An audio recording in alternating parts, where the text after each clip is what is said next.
Hi అండి. అందరికీ నమస్తే. ఇక్కడ మీకు కనిపిస్తున్నాయి గదా! కాయలు గుర్తుపట్టారా ఎవరైనా?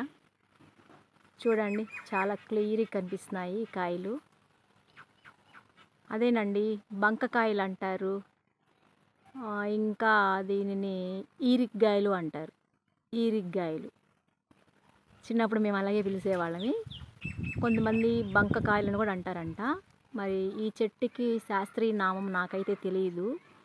కానీ ఇవి చాలామంది చాలా చాలా ఇష్టంగా తింటారు.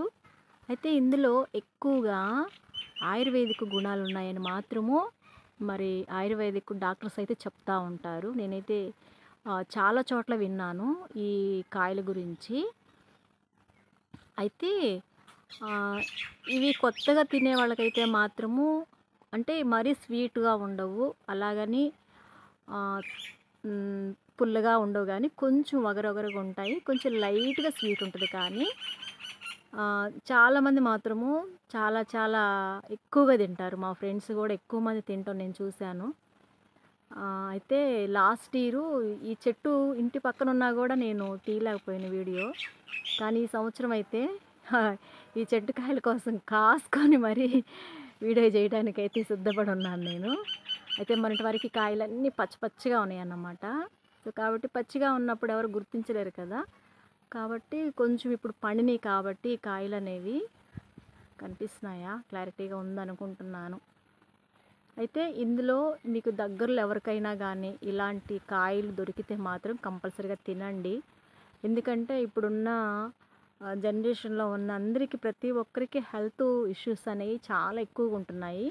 ఇందులో ఎక్కువగా వచ్చేసి పీచు పదార్థం ఉంటదని చెప్పారు. తర్వాత పొటాషియం గాని, మనకి బాడీకి సంబంధించిన విటమిన్స్‌లో ఎక్కువ శాతము ఇందులో ఈ కాయల్లో ఉన్నాయని మాత్రము మరి పరిశోధకులు చెప్తూ ఉన్నారండి. ఎందుకంటే ఇప్పుడు మనమైతే ప్రతిదీ కూడా ఆయిల్ ఫుడ్ తింటున్నాము.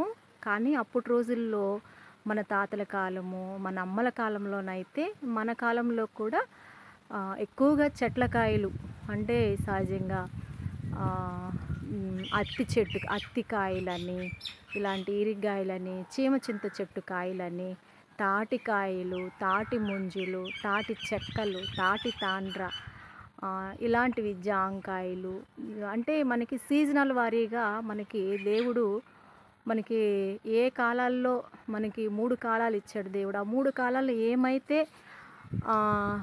పండ్లనేవి వస్తూ ఉంటాయో వాటినన్నిటిని తినడం ద్వారా వీటిలో అన్నిట్లో ఎక్కువగా యాంటీబయాటిక్ అనేది ఉంటదన్నమాట. ఎందుకంటే మనం ఎక్కువగా ఏదైనా ఇన్ఫెక్షన్స్ ఏదైనా వచ్చినా కూడా ఎక్కువగా యాంటీబయాటిక్ వాడతాం. కానీ దేవుడు సహజ సిద్ధంగానే